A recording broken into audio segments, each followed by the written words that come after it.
أعوذ بالله السميع العليم من الشيطان الرجيم. بسم الله الرحمن الرحيم. يا أيها الذين آمنوا يا أيها الناس اتقوا ربكم الذي خلقكم من نفس واحدة وخلق منها زوجها وبث فيهما رجالا ونساء واتقوا الله الذي تساءلون به والأرحام إن الله كان عليكم رقيبا. صدق الله مولانا العظيم.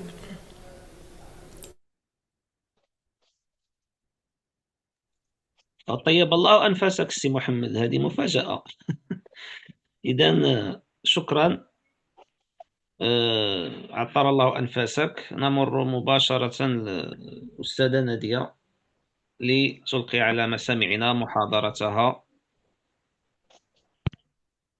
شكرا أستاذ ياسين. بسم الله الرحمن الرحيم. الصوت مسموع ياك؟ نعم، السلام الصوت. عليكم.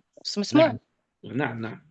نعم. بسم الله الرحمن الرحيم، والصلاة والسلام على أشرف المرسلين. رمضان كريم وعواشركم مبروكة، وكل عام وأنتم بألف خير.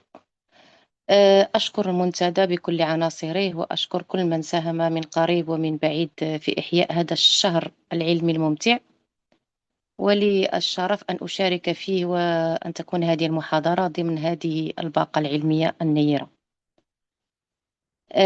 يسعدني أن ألتقي بكم اليوم في هذه المحاضرة التي تتناول موضوعا محوريا في العلوم الاجتماعية والنفسية. هذا الموضوع هو الجسد المجندر في حالتي الصحة والمرض. إن الحديث عن المرض غالبا ما يحيلنا مباشرة إلى الألم والعلاج والمؤسسة الطبية، غير أننا نادرا ما نتوقف عند سؤال أعمق: ماذا يفعل المرض بهويتنا؟ وكيف يعيد تشكيل صورتنا عن أنفسنا وصورتنا أمام الآخرين عندما يعجز الجسد عن أداء ما ينتظره المجتمع منه؟ إن هذا اللقاء يمثل فرصة ثمينة لنقاش عميق حول كيف يتحول الجسد من مجرد كيان بيولوجي إلى فضاء اجتماعي وثقافي يحمل أدوارا وتوقعات جندرية، وكيف تؤثر تجربة المرض على الهوية الشخصية والمكانة الاجتماعية للفرد.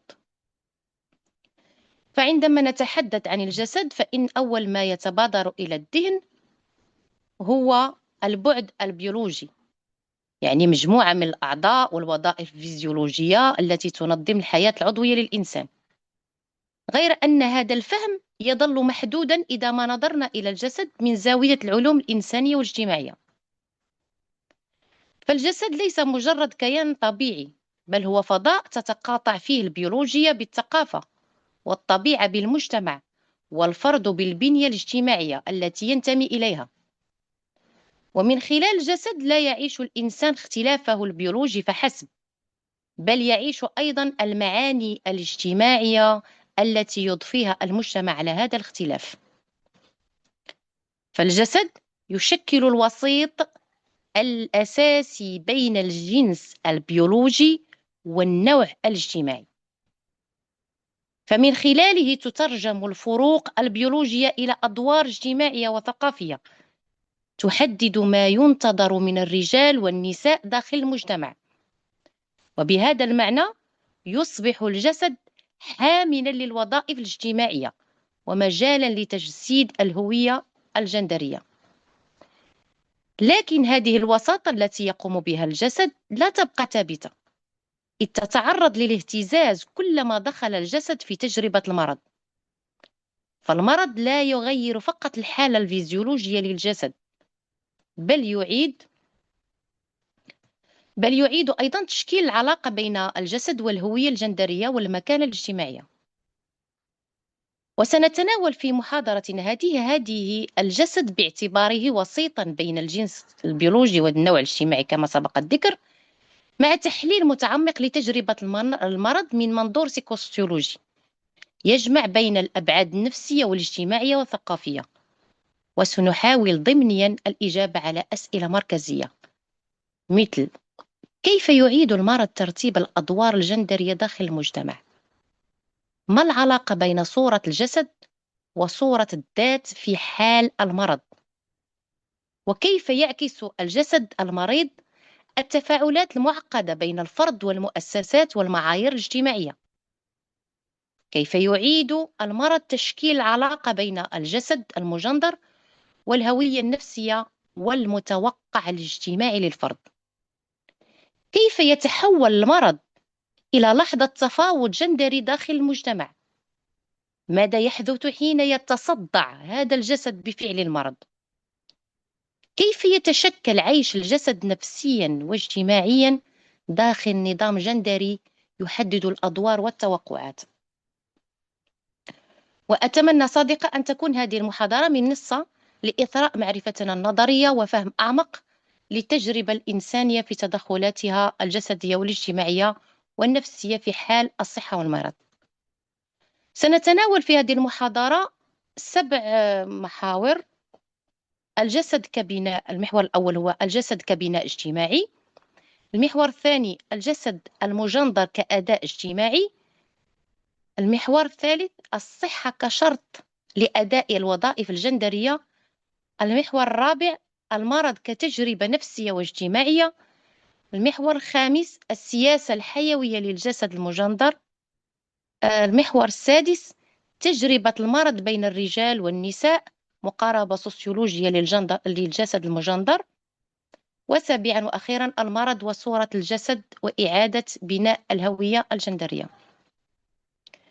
بالنسبة للمحور الأول الجسد كبناء اجتماعي، لم يعد الجسد في العلوم الاجتماعية المعاصرة يفهم بوصفه مجرد معطى بيولوجي طبيعي، بل أصبح ينظر إليه باعتباره بناء اجتماعيا وثقافيا يتشكل عبر منظومة من المعايير والتمثلات والقيم التي ينتجها المجتمع. فالجسد ليس كما سبق الذكر ليس فقط مادة بيولوجية، بل هو أيضا حامل للمعنى الاجتماعي ومجال تتجسد فيه علاقات السلطة والهوية والانتماء. إن التحول نحو دراسة الجسد في السوسيولوجيا جاء نتيجة نقد النظرة الطبيعية الاختزالية البيوميديكالية التي كانت تختزل الإنسان في بعده البيولوجي. وقد ساهم عدد من علماء الاجتماع والأنثروبولوجيا في إبراز أن الجسد يتشكل من خلال عمليات التنشئة الاجتماعية، حيث يتعلم الأفراد كيفية استخدام أجسادهم والتعبير بها وفقا لقواعد المجتمع وثقافته. في هذا السياق يشير مارسيل موس في دراسته الشهيرة حول تقنية الجسد إلى أن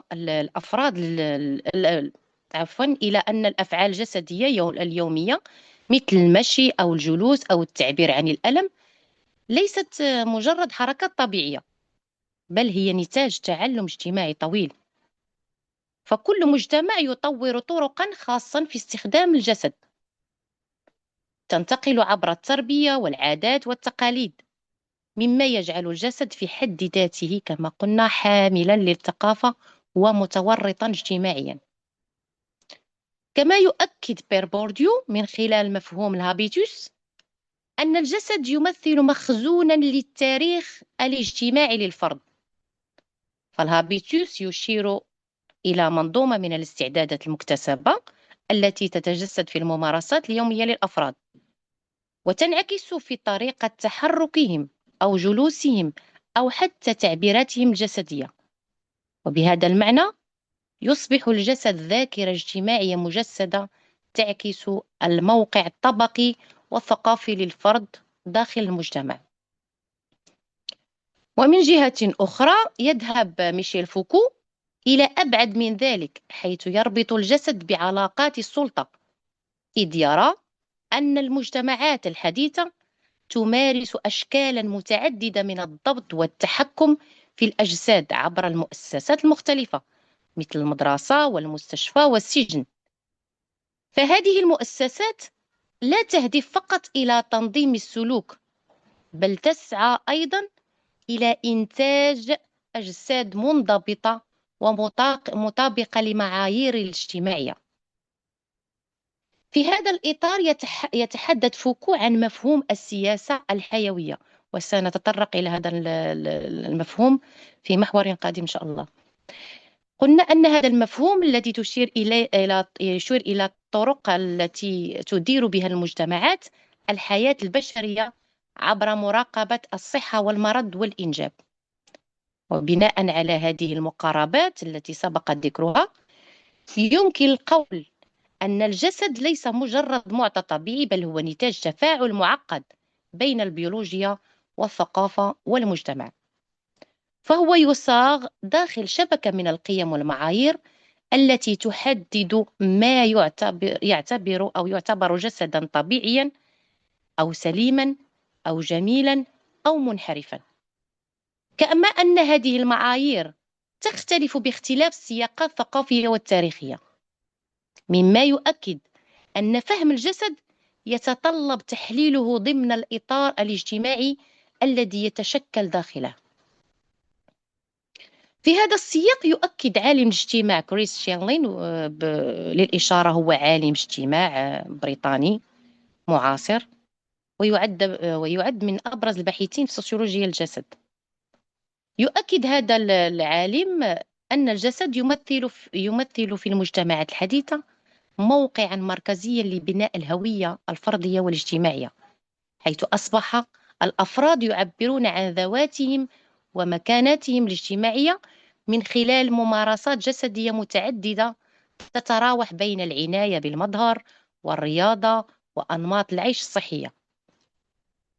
أما الجسد في السياق الثقافي المغربي، فهناك مجموعة من الرواد من بينهم فاطمة المرنيسي التي تشير إلى أن الجسد في الثقافة العربية ليس مجرد كيان فردي، بل هو مجال لتنظيم العلاقات الاجتماعية والسلطة. كما يبرز عبد الصمد ديالمي أن الجسد في المجتمع المغربي محاط بمنظومة من القيم والمعايير التي تؤثر على التعبير عن المرض والحديث عن الجنس والتفاعل مع المؤسسات الطبية. وعليه فإن النظر إلى الجسد بوصفه بناء اجتماعيا يسمح بفهم أعمق للعلاقة بين الفرد والمجتمع، حيث يصبح الجسد فضاء تتجسد فيه القيم الثقافية والاختلافات الطبقية والهويات الجندرية. كما يفتح هذا المنظور المجال لتحليل كيفية تأثير المعايير الاجتماعية في تجربة الأفراد لأجسادهم، سواء في حالة الصحة أو في حالة المرض، حيث تتحول التجربة الجسدية إلى تجربة اجتماعية ونفسية في آن واحد. ننتقل الآن إلى المحور الثاني المعنون الجسد المجندر كأداء اجتماعي. يشكل مفهوم الجسد المجندر أحد المفاهيم المركزية في السوسيولوجيا المعاصرة ودراسات النوع الاجتماعي، حيث لم يعد الجندر يفهم باعتباره معطى طبيعيا ثابتا نابعا من الاختلاف البيولوجي بين الذكر والأنثى، بل أصبح ينظر إليه باعتباره بناء اجتماعيا وثقافيا يتجسد عبر الممارسات اليومية للأفراد. وفي هذا الإطار يصبح الجسد المجال الأساسي الذي تمارس من خلاله الأدوار الجندرية وتعاد إنتاجها داخل المجتمع.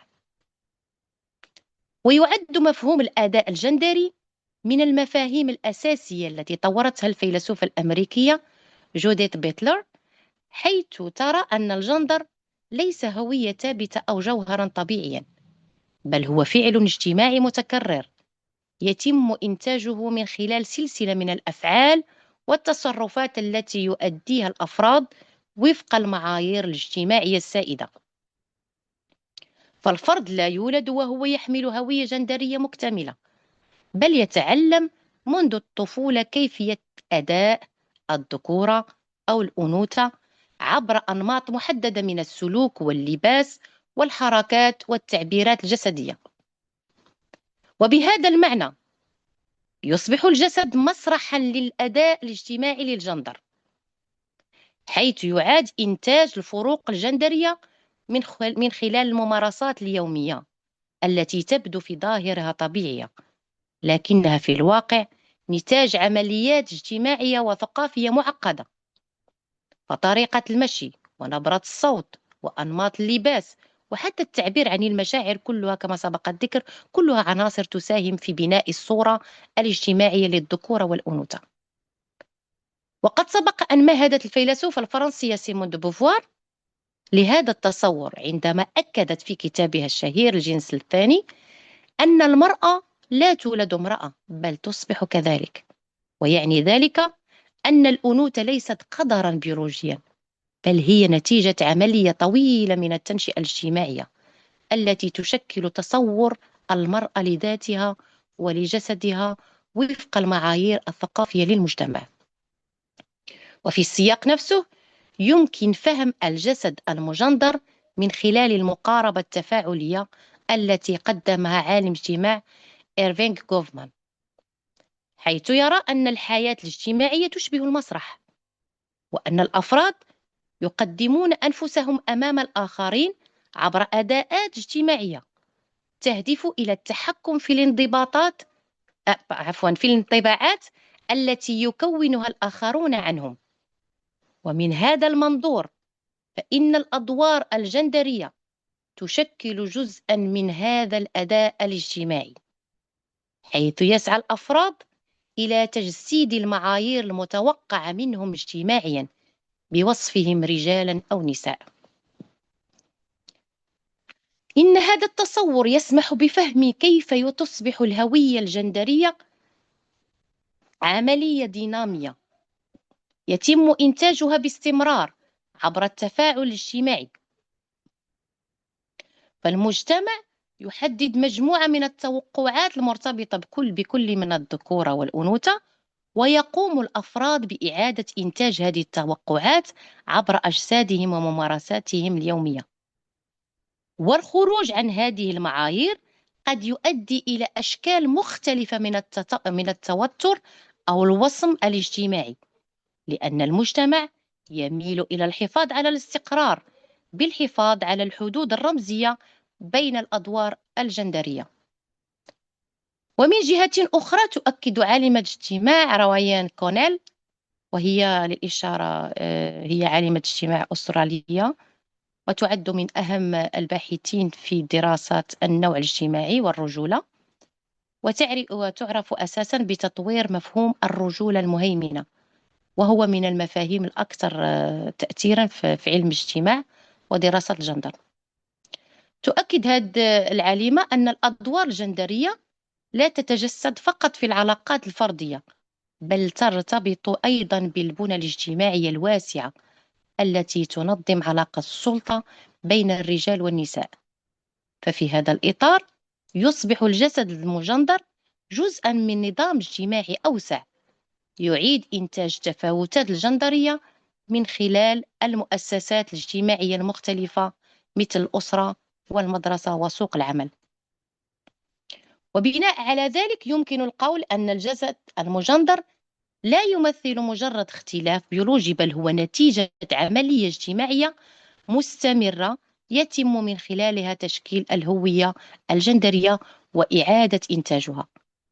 ومن هذا المنظور يصبح تحليل الجسد المجندر مدخلا أساسيا لفهم العلاقة بين الفرد والمجتمع، حيث يكشف كيف تتجسد المعايير الجندرية في الحياة اليومية وفي الممارسات اليومية للأفراد، وتحدد ما يعني أن يكون كما قلنا الفرد رجلا أو امرأة داخل مجتمع معين، وكيف يمكن لهذه المعايير أن تتغير أو يعاد التفاوض حولها في سياقات اجتماعية مختلفة، خصوصا في حالات الأزمات أو التحولات الكبرى مثل تجربة المرض التي قد تعيد تشكيل العلاقة بين الجسد والهوية الجندرية.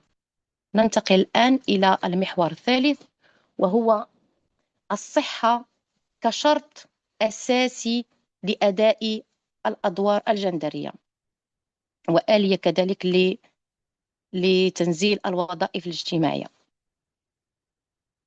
تشكل الصحة أحد الشروط الأساسية التي تمكن الأفراد من أداء أدوارهم الاجتماعية داخل المجتمع.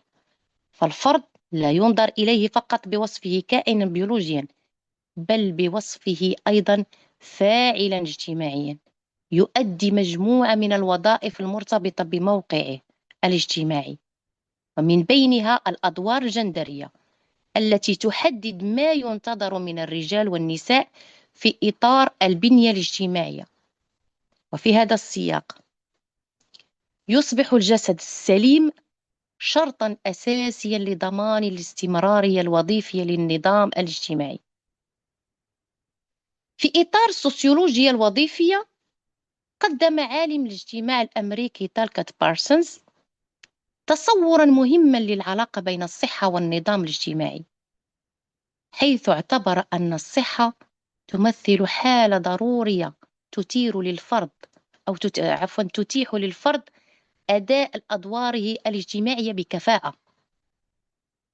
وقد صاغ بارسونز مفهوم الدور المرضي الذي يوضح من خلاله أن المرض لا يفهم فقط كحالة بيولوجية، بل بوصفه أيضا وضعية اجتماعية استثنائية تسمح للفرد مؤقتا بالانسحاب من أداء أدواره المعتادة، شريطة أن يسعى إلى الشفاء وأن يقبل بالتوجيه الطبي.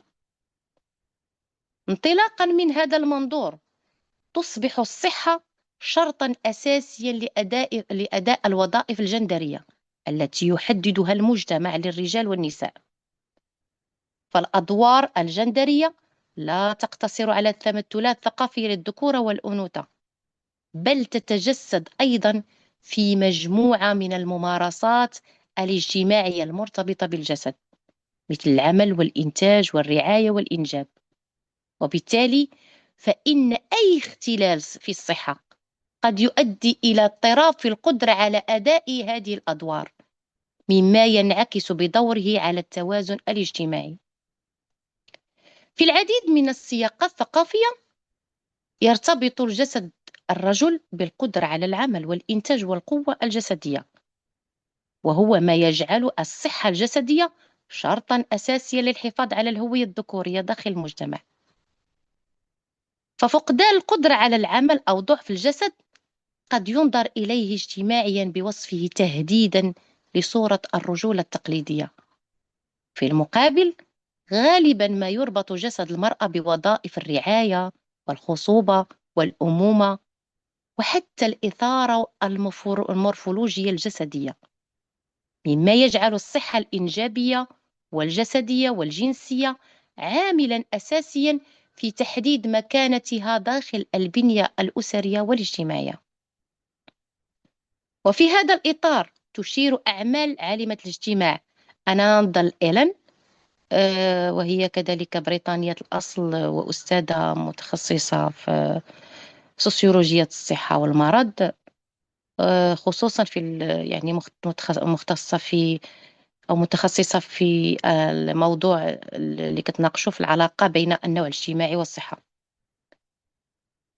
تشير إلى أن الصحة ليست فقط مسألة بيولوجية، بل هي أيضا ظاهرة اجتماعية تتقاطع فيها علاقات النوع الاجتماعي مع البنية الطبقية والثقافية للمجتمع.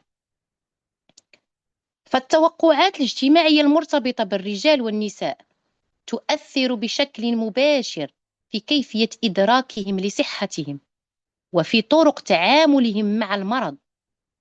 فالرجال على سبيل المثال قد يميلون إلى إخفاء الألم أو تأجيل طلب العلاج حفاظا على صورة القوة المرتبطة بالرجولة، في حين قد تواجه النساء ضغوطا اجتماعية للحفاظ على أجسادهم بما يتوافق مع معايير الأنوثة. يؤكد عالم اجتماع ميشيل بيري، وهو كذلك بريطاني متخصص في سوسيولوجية الصحة والمرض، ويعرف أساسا بتطوير مفهوم مهم في دراسة المرض، وهو هذا المفهوم هو الانقطاع البيوغرافي. يؤكد هذا العالم أن المرض المزمن يمكن أن يؤدي إلى ما يسميه الانقطاع البيوغرافي، أي إلى لحظة مفصلية تعيد تشكيل مسار حياة الفرد وهويته الاجتماعية.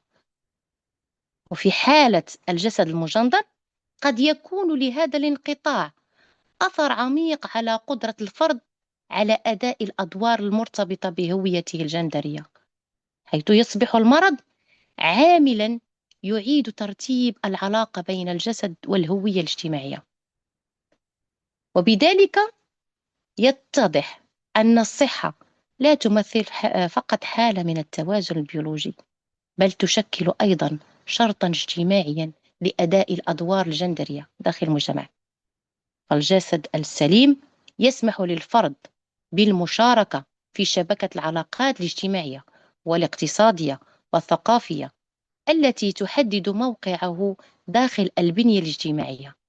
أما المرض فيمكن أن يضعف القدرة على أداء هذه الأدوار، مما يفتح المجال لإعادة تفاوض حول الهوية الجندرية ومكانة الفرد داخل المجتمع. ومن هذا المنظور يصبح تحليل العلاقة بين الصحة والجندر مدخلا أساسيا لفهم الكيفية التي تتداخل بها الأبعاد البيولوجية والنفسية والاجتماعية في تشكيل تجربة الأفراد مع أجسادهم، سواء في حالة الصحة أو في حالة المرض. كما يكشف هذا التحليل عن الدور الذي تلعبه المعايير الاجتماعية في تحديد ما ينتظر من الأفراد وفقا لهويتهم الجندرية، وكيف يمكن لتجربة المرض أن تعيد تشكيل هذه التوقعات وتكشف حدودها. ننتقل الآن إلى المحور الرابع تحت عنوان المرض كتجربة نفسية واجتماعية. لم يعد المرض في الدراسات السوسيولوجية المعاصرة يفهم بوصفه مجرد خلل بيولوجي يصيب الجسد، بل أصبح ينظر إليه باعتباره تجربة إنسانية مركبة تتداخل فيها الأبعاد النفسية والاجتماعية والثقافية. فالجسد المريض لا يعيش المرض فقط على المستوى الفيزيولوجي، بل يختبره أيضا من خلال شبكة العلاقات الاجتماعية والتمثلات الثقافية التي تحدد معنى المرض داخل المجتمع. وعندما يتعلق الأمر بالجسد المجندر فإن تجربة المرض تكتسب أبعادا إضافية، لأن الجسد في هذه الحالة يتحول إلى حامل للهوية الجندرية. فالمجتمعات تمنح أجساد الرجال والنساء معاني اجتماعية مختلفة، وهو ما يجعل تجربة المرض مرتبطة بالتوقعات الثقافية المرتبطة بالذكورة والأنوثة. وكل مجتمع له منظور خاص في مرضه وفي معايير المرض ومعايير الصحة.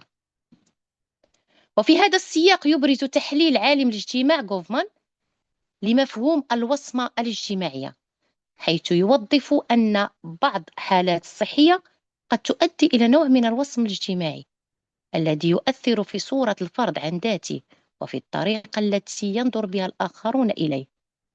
فالمرض قد يتحول إلى توتر في هوية الفرد، ويعيد تعريف مكانته داخل المجتمع، ويصبح هذا البعد أكثر وضوحا عندما يمس المرض الأعضاء أو الوظائف المرتبطة بالهوية الجندرية، مثل الأمراض المرتبطة بالصحة الإنجابية أو بالقدرة الجسدية. ففي هذه الحالات قد يشعر الفرد بأن المرض لا يمس جسده فقط، بل يمس أيضا تصوره لذاته وهويته الجندرية. فمثلا قد تشعر بعض النساء اللواتي يعانين من أمراض مرتبطة بالجهاز التناسلي بتهديد لصورة الأنوثة المرتبطة اجتماعيا بالخصوبة والأمومة. مثلا هذه الأمراض مثلا استئصال الرحم هو يؤثر بشكل مباشر في المسألة المرتبطة بالمعايير الأنثوية، بينما قد يشعر بعض الرجال الذين يعانون من أمراض تحد من قدرتهم الجسدية والجنسية بتهديد لصورة الرجولة المرتبطة بالقوة والفحولة والاستقلالية، مثلا العقم أو الأمراض المرتبطة كذلك بالأمراض الجنسية. أحيانا كثيرة هذا الوصم يدفع المريض إلى إخفاء مرضهم وعدم طلب العلاج اللازم في الوقت اللازم، وبالتالي يتم تأخير التشخيص والعلاج مما يزيد من تعقيد الحالة الصحية.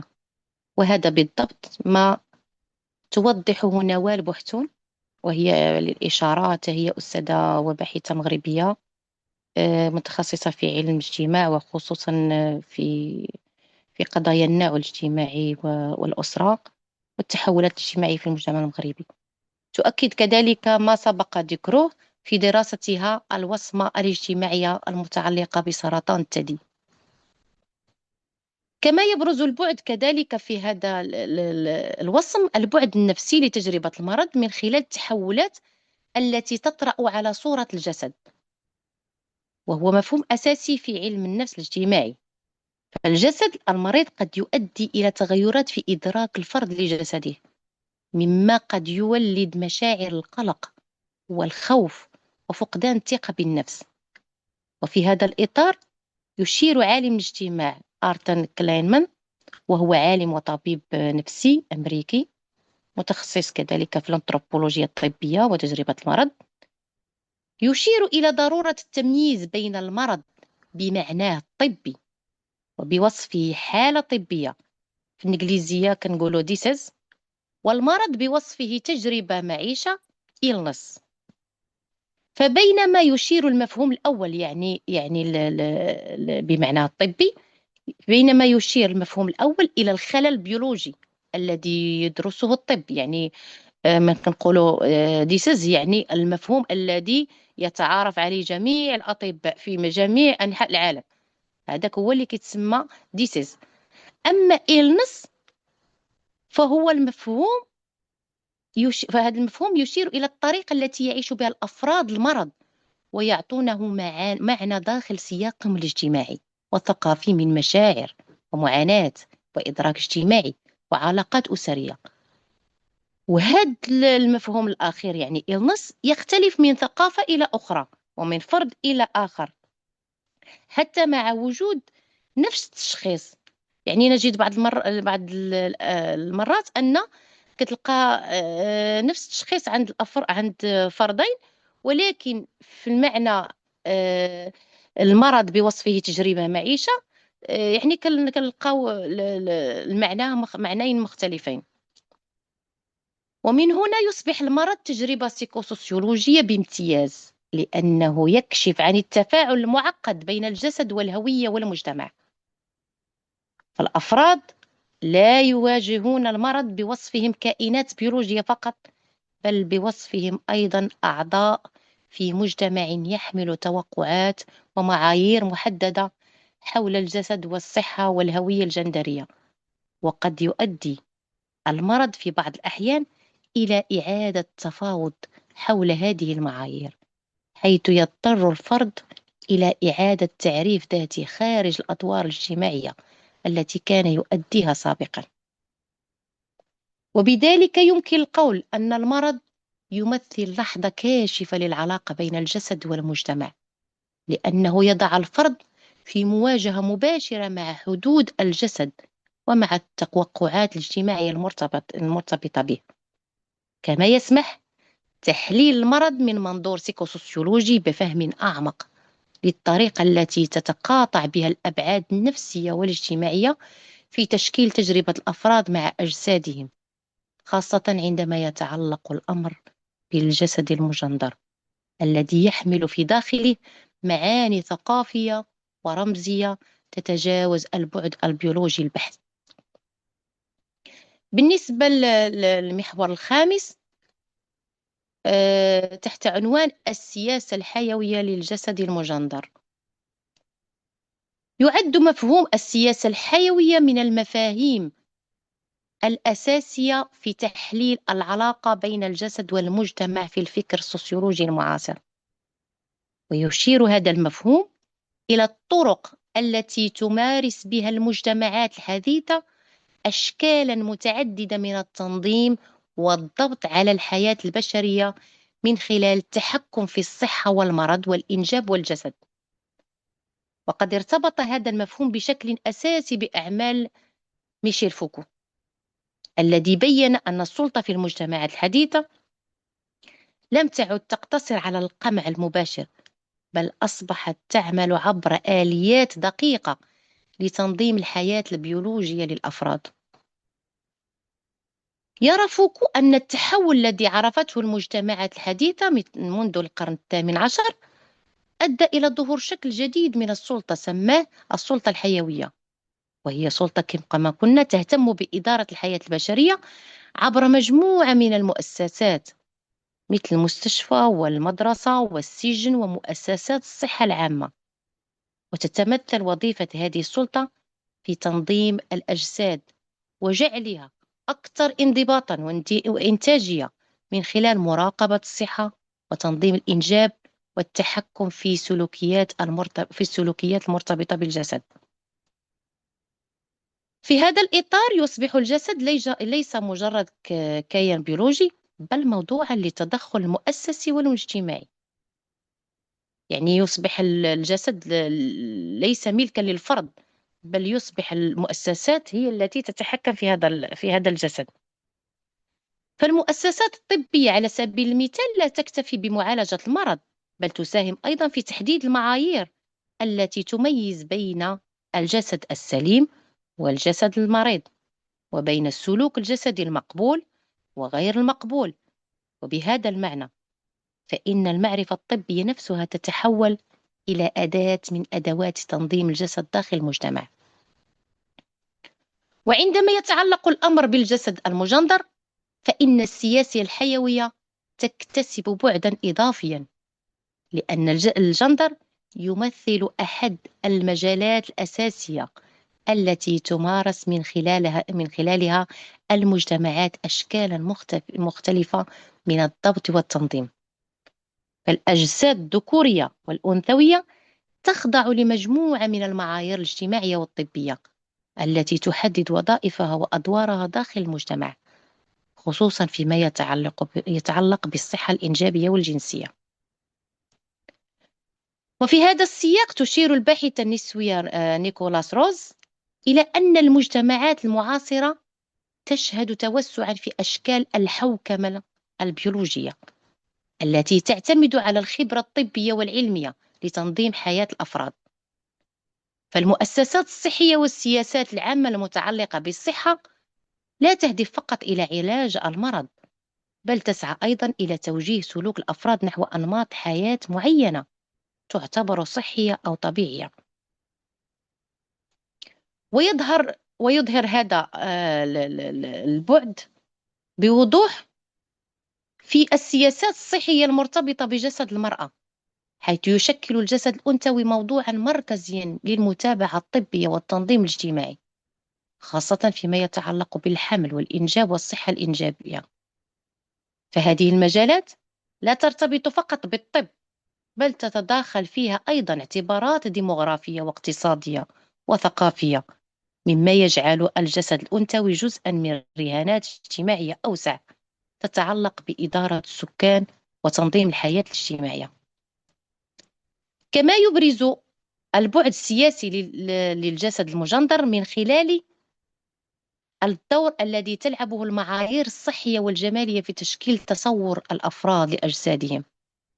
فالمجتمعات المعاصرة عبر وسائل الإعلام والصناعات الصحية والتجميلية تروج لنماذج محددة للجسد المثالي، مما يدفع الأفراد إلى ممارسة أشكال متعددة من الانضباط الذاتي بهدف التوافق مع هذه المعايير.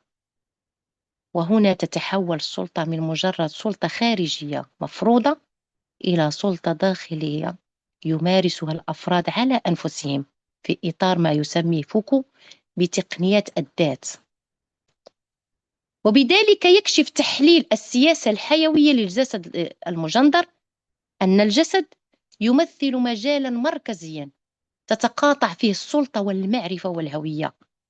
فالمؤسسات الطبية والسياسات الصحية والمعايير الثقافية تساهم جميعها في تشكيل الطريقة التي يفهم بها الأفراد أجسادهم ويتعاملون معها سواء في حالة الصحة أو في حالة مرض.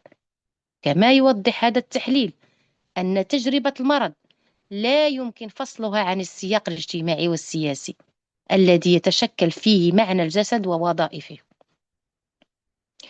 ومن هذا المنظور فإن الجسد المريض يعكس المعايير الاجتماعية التي يحددها المجتمع حول الصحة والمرض. فهذه المعايير لا تكون ثابتة أو طبيعية بالضرورة، بل تتشكل داخل سياق تاريخي وثقافي معين. في هذا السياق أظهر عالم الاجتماع الطبي دافيد أرمسترونغ، وهو عالم اجتماع بريطاني متخصص في سوسيولوجيا الطب الحديث. يظهر هذا العالم أن الطب الحديث لا يقتصر على تشخيص الأمراض وعلاجها، بل يساهم أيضا في توسيع مجالات المراقبة الطبية لتشمل مختلف جوانب الحياة اليومية، وهو ما يؤدي إلى ما يمكن تسميته بتطبيب الحياة الاجتماعية. يصبح هنا الجسد المجندر موقعا للتفاوض المستمر بين الفرد والمجتمع، حيث تتقاطع الاعتبارات البيولوجية والنفسية والاجتماعية والسياسية في تشكيل تجربة الإنسان مع جسده، وهو ما يجعل دراسة الجسد المجندر في حالتي الصحة والمرض مدخلا أساسيا لفهم الكيفية التي تدار بها الحياة البشرية داخل المجتمعات المعاصرة. ننتقل الآن إلى المحور السادس المعنون بتجربة المرض بين الرجال والنساء. تشكل تجربة المرض إحدى اللحظات التي تكشف بوضوح التداخل العميق بين الجسد والهوية الاجتماعية. فالمرض لا يعاش فقط كحدث بيولوجي يصيب الجسد، بل كخبرة اجتماعية ونفسية تتأثر بالتمثلات الثقافية المرتبطة بالجندر. ومن هذا المنظور تختلف تجربة المرض بين الرجال والنساء تبعا للأدوار الاجتماعية والتوقعات الثقافية التي يفرضها المجتمع على كل منهما. في هذا السياق تشير الباحثة في السوسيولوجيا الصحة أنا ناندل إيلن إلى أن الصحة والمرض لا يمكن فهمهما بمعزل عن علاقات النوع الاجتماعي، لأن التجارب الصحية للأفراد تتشكل داخل إطار من التوقعات الاجتماعية المرتبطة بالذكورة والأنوثة. فهذه التوقعات تؤثر في الطريقة التي يدرك بها الأفراد أعراض المرض، وفي الكيفية التي يتعاملون بها مع المؤسسات الصحية. فعلى مستوى التجربة النفسية يميل العديد من الرجال كما قلنا إلى إخفاء الألم أو التقليل من شأن الأعراض المرضية، وذلك بسبب الضغوط الاجتماعية المرتبطة بصورة الرجولة التي تمجد القدرة والقوة والقدرة على التحمل. وقد يؤدي هذا النمط من السلوك إلى تأخير كما قلنا طلب العلاج أو التقليل من أهمية العناية الصحية، لأن الاعتراف بالمرض قد ينظر إليه باعتباره مؤشرا على الضعف. وفي هذا السياق يشير عالم اجتماع رويان كونيل إلى أن نماذج الرجولة المهيمنة تفرض على الرجال معايير سلوكية تشجع على الصلابة الجسدية والنفسية، وهو ما يؤثر في علاقتهم بالصحة والمرض. في المقابل غالبا ما تعيش النساء تجربة المرض في سياق اجتماعي مختلف، حيث يرتبط الجسد الأنثوي بمجموعة من التوقعات المرتبطة بالعناية بالآخرين والاهتمام بالأسرة.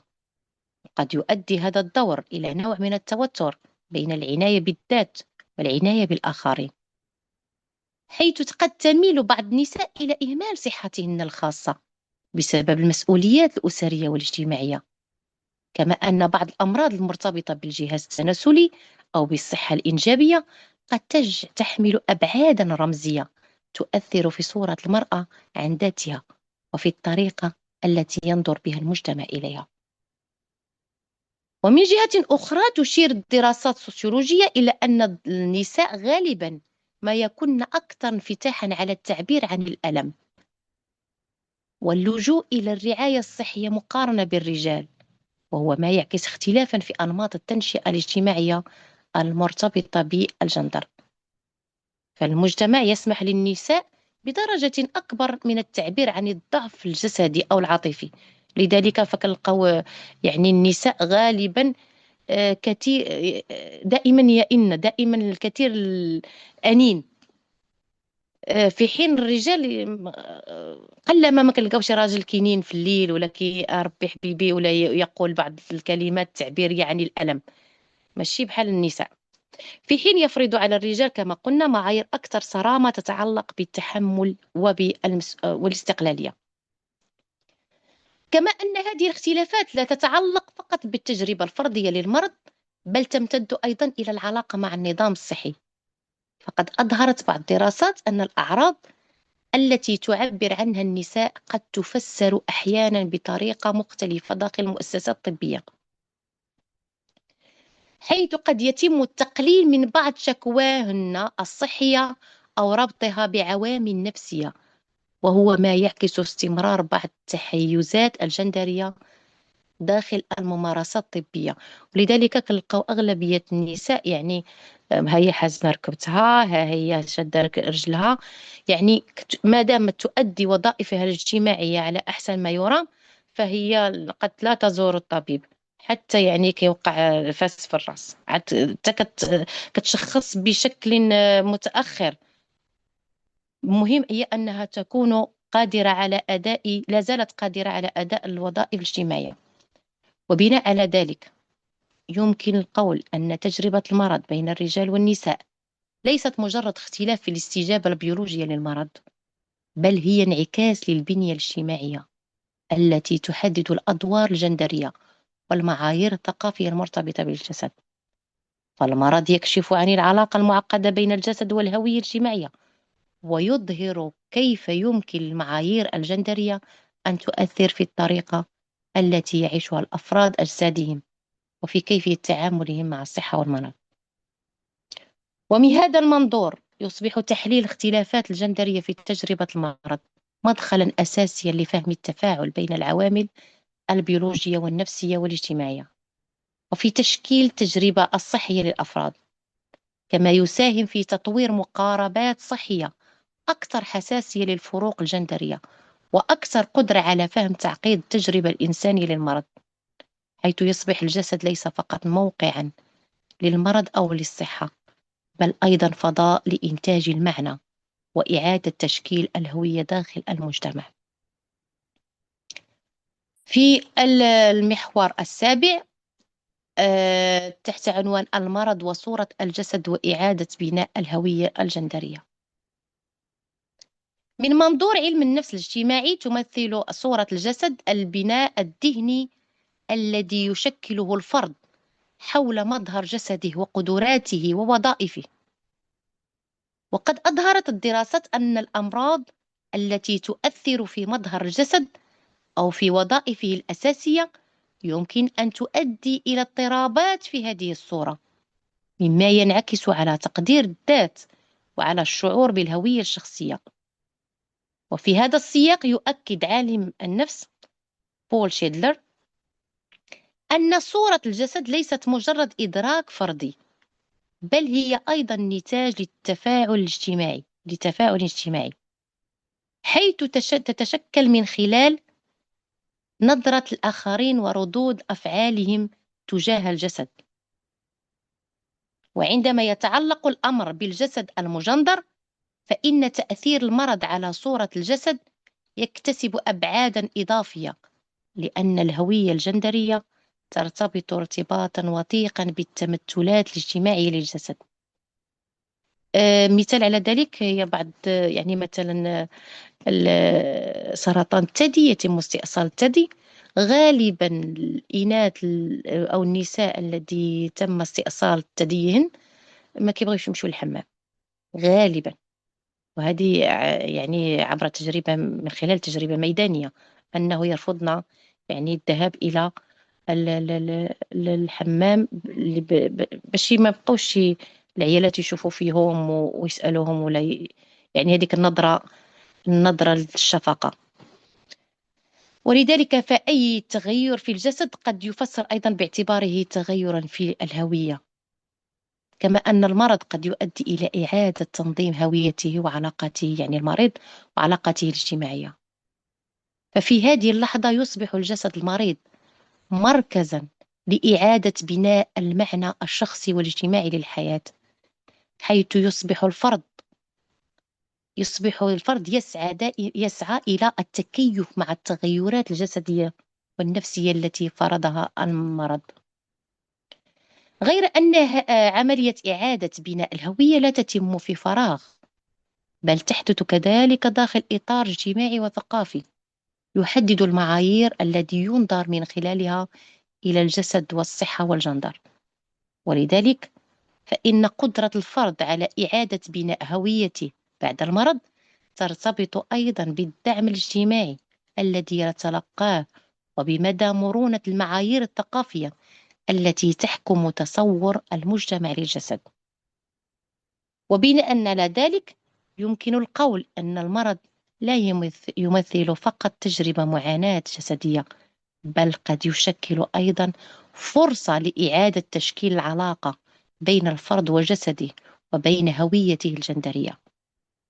والتغيرات التي يفرضها المرض قد تدفع الفرد إلى إعادة التفكير في معنى الجسد وفي موقعه داخل المجتمع، مما يفتح المجال لبناء هوية أكثر مرونة وقدرة على التكيف مع التحولات الجسدية والنفسية كما سبق الذكر. ومن هذا المنظور السيكوسوسيولوجي يصبح الجسد المريض مجالا لإعادة إنتاج المعنى والهوية، حيث تتقاطع التجربة الذاتية مع التوقعات الاجتماعية في عملية معقدة من التفاوض بين الفرد والمجتمع حول معنى الجسد ومعنى أن يكون الإنسان رجلا أو امرأة في سياق المرض. خاتمة، أيها الأساتذة والأستاذات، أيها الباحثين والباحثات، إذا كان الجسد في حالة الصحة يؤدي دوره في صمت، فإن المرض يجبر على الكلام. إنه يكشف ما كان مستترا، يكشف أن القوة ليست طبيعية خالصة، بل توقع اجتماعي، وأن الأنوثة ليست جوهرا ثابتا، بل بناء رمزيا، وأن الاعتراف الذي نعتقده مستقرا قد يكون هشا أمام أول خلل عضوي. لقد حاولنا اليوم أن نظهر أن الجسد المريض ليس مجرد موضوع للعلاج، بل فضاء لإعادة تعريف الذات داخل نسق جندري محدد. فالمرض يفرض على الفرد أن يعيد التفاوض مع صورته، ويفرض على الأسرة أن تعيد توزيع أدوارها، ويفرض على المجتمع أن يكشف منطقه العميق في منح الاعتراف وسحبه. فهو يبني علاقات ويهدم أخرى. إن أنسنة الممارسة الصحية تقتضي أن نرى خلف العرض الطبي سؤالا عن الهوية. إن أنسنة الممارسة الصحية تقتضي أن نرى خلف العرض الطبي سؤالا عن الهوية، وخلف الألم سؤالا عن المكانة، وخلف الصمت سؤالا عن الخوف من إعادة التصنيف. فالجسد حين يمرض لا يطلب الدواء فقط، بل يطلب أن يفهم في سياقه، أن يعترف به في هشاشته، وأن يمنح فرصة لإعادة بناء معناه. وفي الأخير أشكركم على حسن الإصغاء. أتطلع إلى حوار علمي ومناقشة من قبلكم تثري هذا التفكير المشترك، وشكرا. الشكر الموصول للباحثة على ما قدمته فيما يخص إشكالية تناول الجندر. سنتيح المجال للأسئلة الشفهية لمن يريد التدخل أن يرفع خاصية اليد لكي نتيح له المجال للتدخل. إذن سكينة لك الكلمة. نعم، السلام عليكم ورحمة الله. شكرا أولا للدكتورة الكريمة بهذه المحاضرة الشيقة. معكم سكينة السمامي، طالبة في كلية الآداب والعلوم الإنسانية في تخصص علم النفس الكلينيكي، ومداخلتي هي كالتالي. نحن طبعا نعرف أن الجسد هو ليس فقط شيئا بيولوجيا. سكينة الصوت غير واضح، نرجو تغيير الموقع. السوسيولوجيا الصحة والمرض كما قالت الدكتورة، فبسبب الأدوار التقليدية. وبالنسبة لي، راك تسمعني دابا مزيان؟ نعم نعم نعم طيب نعاود. نعم، عودي السؤال. طيب، فمداخلتي هي كالتالي. قلت أن الجسد بالنسبة من ناحية سوسيولوجية هو ليس فقط شيئا بيولوجيا، بل يحمل رموزا اجتماعية ونفسية تحدد الصحة والمرض كما قالت الدكتورة. فمثلا في بعض الأمراض قد يستهان بها بالنسبة للنساء بسبب الأدوار التقليدية، ويمكن أيضا كبتها بالنسبة للرجال، مما يؤثر على صحتهم النفسية والجسدية أيضا.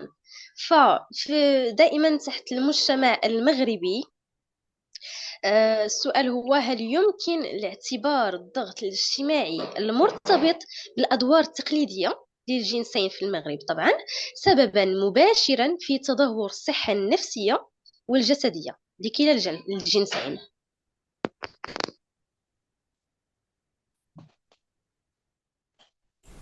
الشكر الموصول لك سكينة. هل من تدخل آخر أم تجيبي على هذا السؤال؟ ممكن الإجابة. هل يمكن الضغط الاجتماعي الذي يمارس على تقصدين يعني الجنسين، الذكر والأنثى، أو الأنثى فقط؟ أقصد الجنسين معا، الذكر والأنثى، نعم، لأنه إذا أكيد هناك ضغط اجتماعي خطير بالنسبة للجنسين معا. مثلا يعني ننزلوا لأرض الواقع، مثلا في الأنثى، نقيس بذلك في أسرنا. يعني كتلقى الوالدين كما قلت قبيله تقدر تحزم رجلها، تقدر تحزم راسها وتنوض واقفة الكوزينة وتنوض تؤدي ما يطلب منها، كما قلنا الأداء الوظيفي.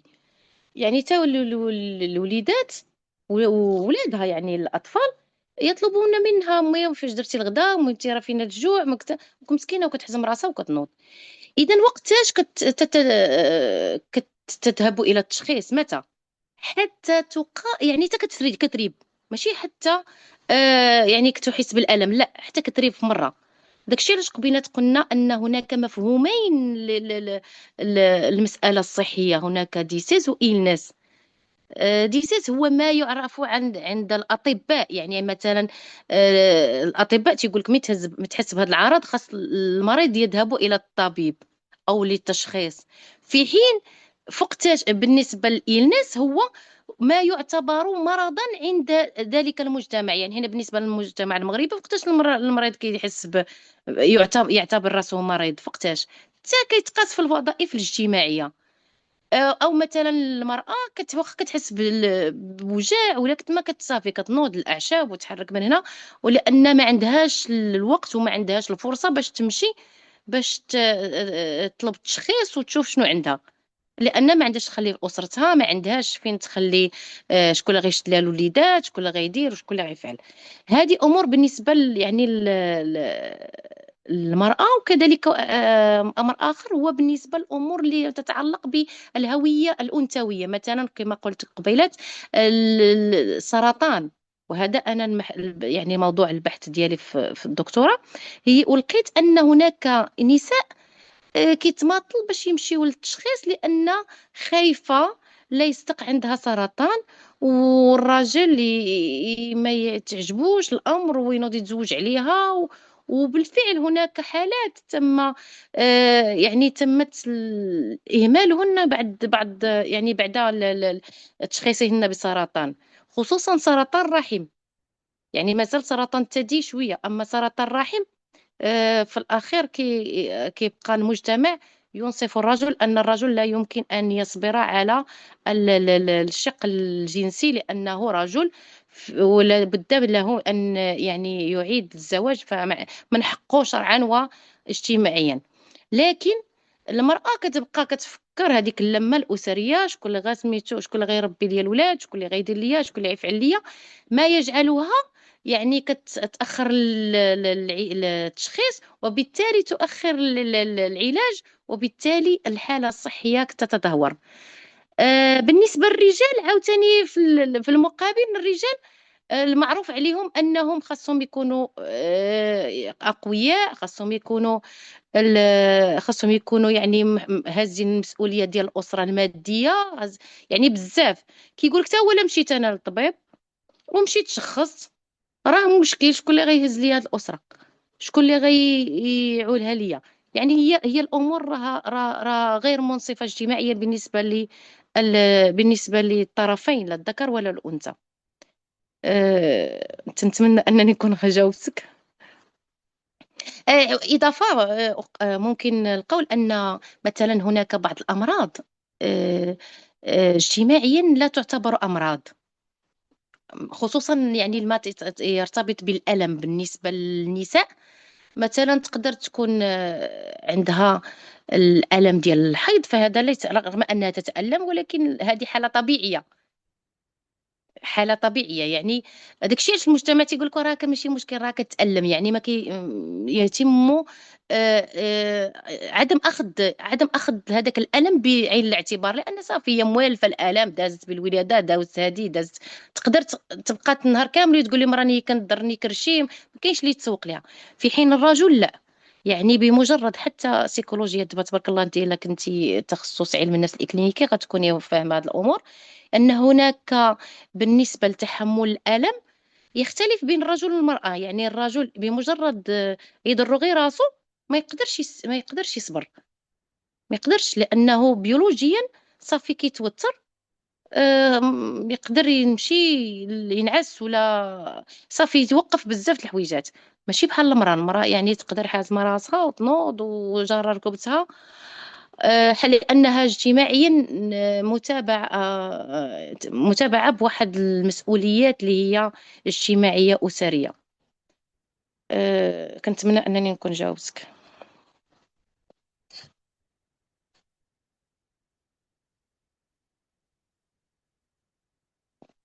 السلام عليكم. الشكر الموصول لك على هذه الإجابة، لأن أنتظر هل ستقول المتدخلة شيء أم لا، لذلك لم أتدخل لكي تجيبك هي. هل هنالك من تدخل آخر حتى نجيب عليه في هذا الصدد؟ ممكن اضافه. مرحبا، تفضلي. بالنسبة لثلاثية الجسد والنوع والصحة، يعني نقول ما الذي يمرض؟ أنا مرض نحن أم أجسادنا؟ يعني بعض المرات كيقول لك شي واحد أنايا مرتي عزيزة عليا ولكن أنا باغي نتزوج.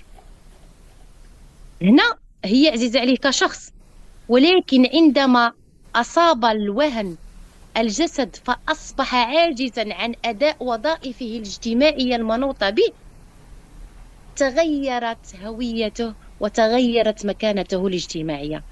إذا هنا الجسد هو الذي يمرض، وهو الذي يحدد لنا مكانتنا الاجتماعية، ليس فقط في المرض بل حتى في المعايير الجمالية. يعني باش نعرفوا هذيك جميلة أو بين قوسين، مهم ما نقدرش نقول قبيحة ولكن غير جميلة، بالجسد. إذا الجسد هو حامل لكل الثقافات ولكل المعايير. شكرا.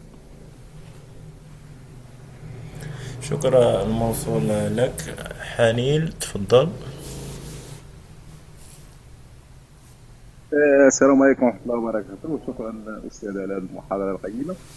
السؤال ديالي أنا كيرتبط بهذوك الحالات اللي كنقولوا لها حالات شاذة، بما أن الجسد كما جا في الذكر ديالكم في المحاضرة أنه نتاج واحد السياق اجتماعي وثقافي، وهنايا هو تعبير عن واحد هوية معينة.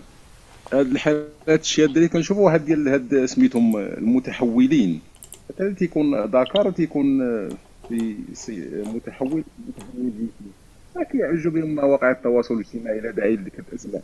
انا شنو السؤال في اي سياق غادي نصنفوا هاد الحالات هادو؟ واش كحاله بيولوجيه لا ماشي سياق اجتماعي وثقافي هو اللي كيحددهم؟ مثلا بحال مثلا كيبغيو يضفيو على الجسد ديالهم واحد هويه معينه. وشكرا.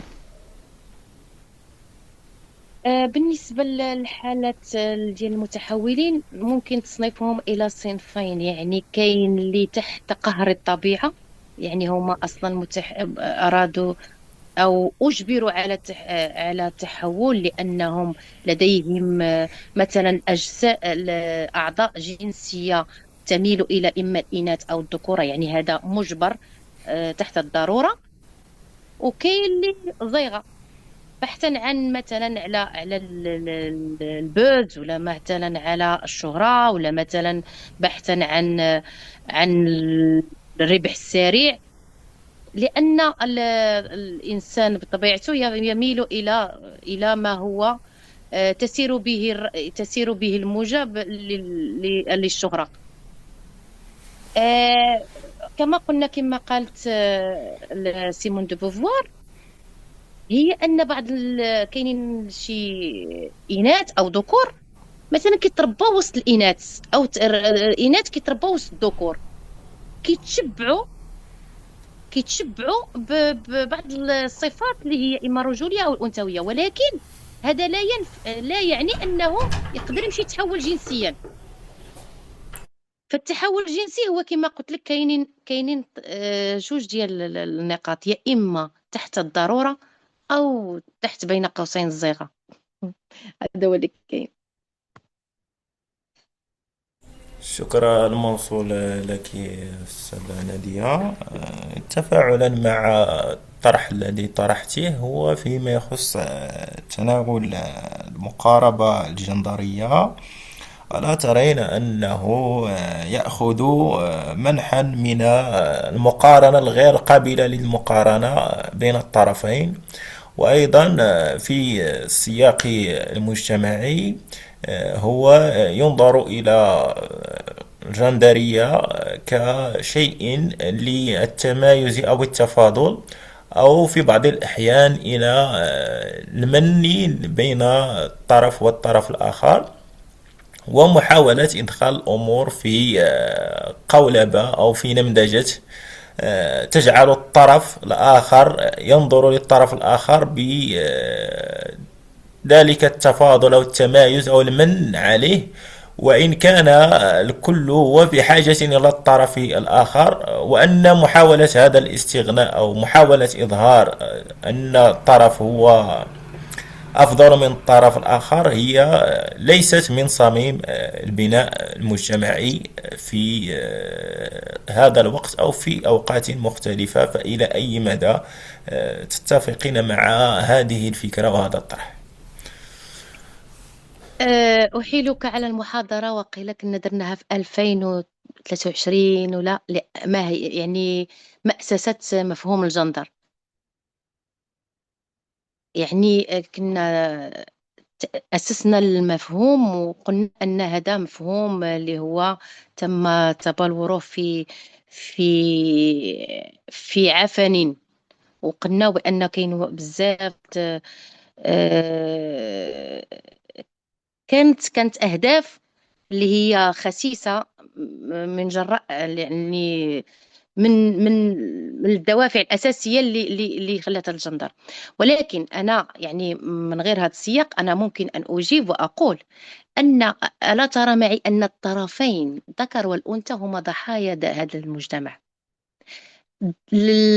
إذا رجعنا يعني للإعلام والوسائل التواصل الاجتماعي غلقوا أن النسوية دايرة حالة أنها تدافع على المرأة بشكل مستميت لكي تحافظ على أو تنتصر ضد الرجل، وأن الرجل هو عدوه.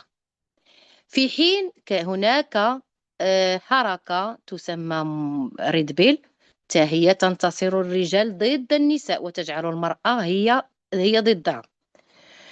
فالهدف من هذه السياسات المتعفنة هي تشتيت الأسرة، هذا هو اللي كاين. أما فيما يخص يعني مثلا هذا الجسد ديال الجسد المجندر، ليس بالضرورة أن هناك سياسات، بل هذه الطبيعة. يعني مثلا المرأة وظيفتها الطبيعية وأنها رعاية الأسرة، هذه لا يعني ما كيختلفوش على اثنان. ومن كتصبر عندما كتقاس صحتها كتصبر، علاش؟ لأنها هي ضمنيا عارفة أن هذوك الوليدات لفت منها ما بقاتش في الدار ومشات دوز راه غيضيعوا. يعني هي مسألة ماشي ما عندهاش هذاك الفيدباك ديال الجندر اللي هما كيف ما يناديو ليه النسوية أو يناديو ليه مثلا ريد بيل ولا لا. أول إشارة واحد النقطة أخرى هي النوع الاجتماعي كاين اللي كيربطوا بالمرأة، وهذا خطأ. راه معي مادام نقول مثلا النوع الاجتماعي أو الجندر فهو كيعني المرأة والرجل بجوج. حيت بعض المرات كنلقاو في شي اجتماعات يقول لك خاصنا جوج العيالات باش نديروا مقاربة النوع. لا، راه المقاربة النوع كتعني إعادة قراءة توزيع الأدوار حسب النوع وليس حسب الجنس. يعني راه هو فيه الذكر والأنثى. وعندما يعني نتطرق إلى مفهوم الجندر فأنا قد تطرقت إليه بمفهومه الاجتماعي الطبيعي وليس بمفهومه المتعفن الذي يقصد سلخ الرجل أو سلخ المرأة ب... ب... من هويتهم الأساسية التي جبل واللي تخلقوا على ودها. يعني بالنسبه كما كنقولوا الانجاب راه هذاك الانثى، بالنسبه للعمل يعني راه ديال الرجل. يعني هذاك الشيء اللي ناقشت. اما المناقشه اللي هي كدي لتشتيت الاسره فهذا موضوع اخر وله اهداف اخرى ليس من ورائها الا تشتيت الأسرة عبر جعل يوم عالمي للمرأة وجعل يوم عالمي للرجل وجعل يوم عالمي للطفل، وليس هناك يوم عالمي للأسرة. يعني المغزى باين، وحنايا كباحثين علميين متخصصين ندرك الفرق بشكل جلي. وشكرا.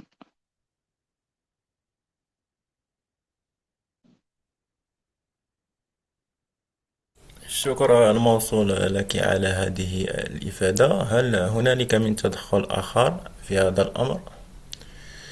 سكينة تفضلي. السلام عليكم، شكرا على هذه المحاضرة القيمة. صراحة فهو موضوع مهم جدا ومفيد لما له من أهمية. سؤالي هو وصمة المرض، هل تختلف وصمة العار الاجتماعية المرتبطة بمرض معين مثل الأمراض النفسية أو المزمنة باختلاف جنس المريض؟ وشكرا. أكيد، لأن مثلا لمشينا لثنائي القطب، ثنائي القطب فيه واحد الأعراض اللي هي جد خطيرة بالنسبة للأنثى.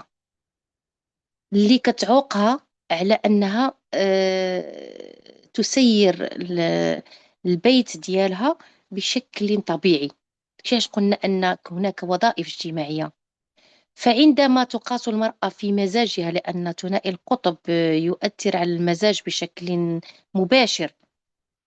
المرأة ما تقدرش دير شغلها، ما تقدرش تقابل وليداتها، يعني كتكون دائمة النوم، دائمة ما تقدرش السكات، يعني دائما خاص السكات في البيت. أطفالها كيبقاو ينتظروا فوقتاش مثلا، حيت ثنائي القطب فيه واحد شوية، واحد النسبة فيها الوراثة.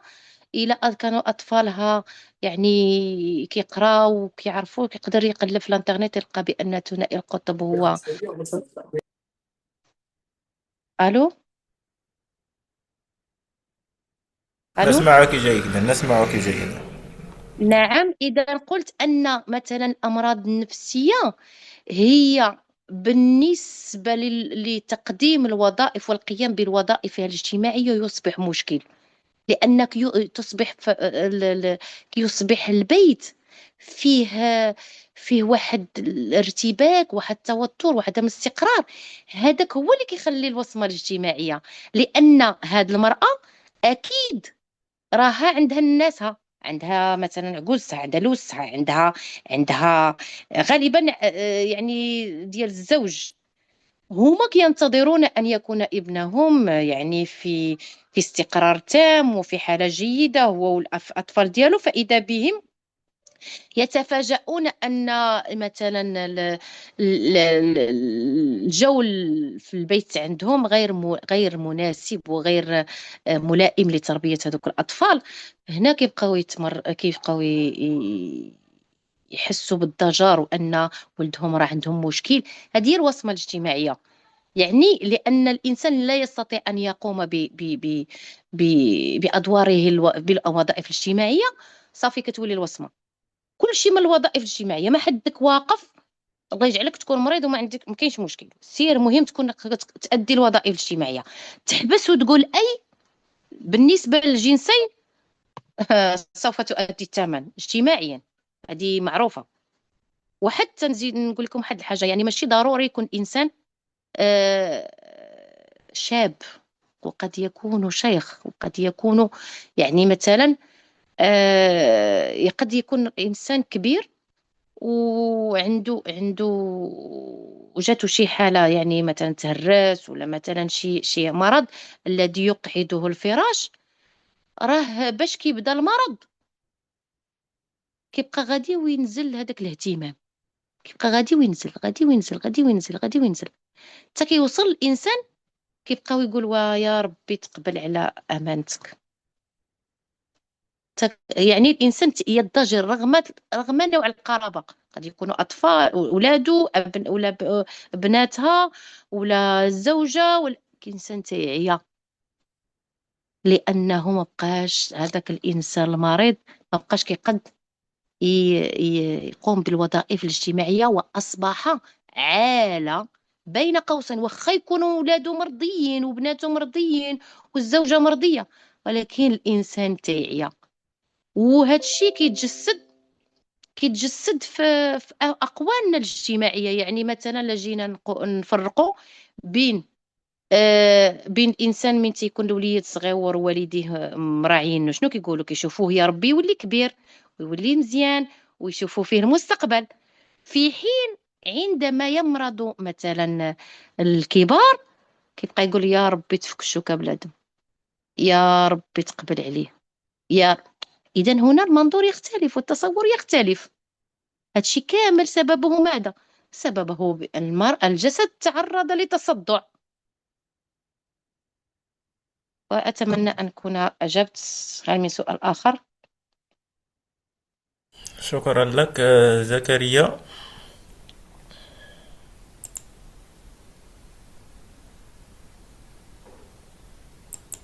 زكريا، كتسمعني؟ نعم تفضل. بسم الله الرحمن الرحيم، والصلاة والسلام على أشرف المرسلين. أشكركم أستاذ الفاضل على تأطير لي هذه المحاضرة من بدء البدء حتى جميع الندوات، هذه الندوات القيمة. أشكر الأستاذ على كذلك هذه المحاضرة القيمة. أريد فقط يعني التفاعل معكم حول نسبة لمقاربة النوع. يعني بالنسبة حينما نجد مثلا الريد بيل اللي جاته واحد الطائفة اللي هي ذكورية التي تدعي أنها تدافع عن الرجل، وهذا يعني ما جاش من فراغ، لأن الإشكال فجة هذه المساواة اللي هي للأسف اللي جاية هي في الطية ديالها. راه المساواة تريد أن يعني أن تساوي. هذا هو المجتمع كما كان كيف فهم المجتمع، أن بغى دين المساواة وتريد أن تدافع عن المرأة وما إلى ذلك. ولكن للأسف اللي مشى قرا وتمحص في اتفاقية سيداو سيجد نعم. أنه أن هذه الاتفاقية لا تريد الخير لا للذكر ولا للأنثى. لا تريد الخير للأسرة المغربية، بل هي الغاية ديالها والهدف ديالها هو أنها تريد أنها تشتت الأسرة. لكن يعني هذا شكون غادي يقدر يوصل هذا الوعي سميتو الأسر المغربية؟ الناس اللي غادي يقدروا يوصلوا هذا الوعي ويقربوا هذا الوعي للأسرة المغربية للأسف يعني نجدهم بأنه يعني لأغراض يعني سياسية. ربما أن واحد الإنسان مثلا فتح واحد الجمعية أو دار مثلا لا، ولا كينتمي لواحد سميتو ويدافع عن واحد القضية معينة، وكتكون من وراءه يعني كيتقاضى واحد الأجر وما إلى ذلك، وعنده واحد الأهداف واحد الاستراتيجية. يعني هذا ماشي مشكل، حنا ما عندناش فيها حنا مشكل، ولكن الناس اللي كيسمعوه هما اللي في كاين المشكل. المرأة حينما نجد بأن المساواة يعني كتقصد دائما الزوج والزوجة، أين محل الأم وأين محل الأخت وأين محل الابنة؟ أليس هذا حنا حينما أنا أتكلم عن المساواة تلك المرأة فهي أختي، هي أمي، هي ابنتي. يعني وحينما تتحدث المرأة عن ذلك الرجل فهو أخوها، فهو أبوها، فهو ابنها. يعني يعني وحتى الأدوار حينما تجد مثلا الآن، حينما تجد مثلا المرأة تتحدث مثلا عن الرجل تتحدث بواحد التعصب وما إلى ذلك، وحينما تجد المرأة تتحدث عن أخوها عاوتاني فإنها تدافع عن أخوها ضد زوجته، أو تدافع عاوتاني. وحينما تدافع عاوتاني الأم فإنها تدافع عن الابن ديالها عاوتاني ضد عاوتاني الزوجة ديالو، ضد الزوجة ديالو. بمعنى هذا الصراع يعني واحد مساواة. أنا كنقول بأن هناك واحد الصراع مخبي وسط هذه المساواة هذه. وهذا صراع يعني هو غادي بشكل تدريجي، ما لأن أي اتفاقية ولا أي بوند يعني راه ما كيجيش تحط هكاك نيشان. يعني كيمشي بشكل تدريجي لأن إلا جيتي واحد الأسرة وبغيت تطيح لها القيم ديالها، وجيتي في خطرة واحدة وبغيت تطيح لها القيم ديالها، راه ما تقدرش. ولكن إلا جيتي لها سنستدرجهم من حيث لا يعلمون وأملي لهم عن طريق التدريج والشيء. هذا هو المشكل. غطيح ديك الأسرة، غطيح الأسرة، بالإضافة إلى أن أكبر مشكل يعني طاح فيه سميتو في الشيطان مع سيدنا آدم: وقاسمهما إني لكما لمن الناصحين فدلاهما بغرور. بمعنى أن يأتون بالعديد من النصائح للمرأة. نحن نريد الدفاع عن المرأة، نحن نريد، ولكن للأسف كما أشارت الأستاذة، للأسف فإن الغاية والأهداف اللي هي مخبية وما عرف حتى شي واحد هو تخريب الأسرة المغربية. يعني هذا يعني واحد قوس، وأشكركم مجددا جزيل الشكر. غير للإشارة، هم لا يريدون حرية المرأة، بل يريدون حرية الوصول للمرأة. هذا هو المعنى. لأن تسمعوني؟ نعم نعم، نسمعك جيدا. قلت أنهم يريدون حرية الوصول للمرأة، لأن الحرية المرأة هي أن تكون ملكة في ذاتها، وأن تكون أميرة في جسدها. لكن ما يريدونه هم أن ينهشوا لحمها وتسليع جسد المرأة، يصبح سلعة في النظام الرأسمالي. يريدون أن يجعلوا المرأة موردا ماديا يصنعون منه ما يريدون ويشتتون لها. يعني أن نرجعوا لواحد الحاجة مهمة، هي مسألة العمل. واخا هو دابا هذا خرجنا على الموضوع ديالنا، ولكن ماشي مشكل.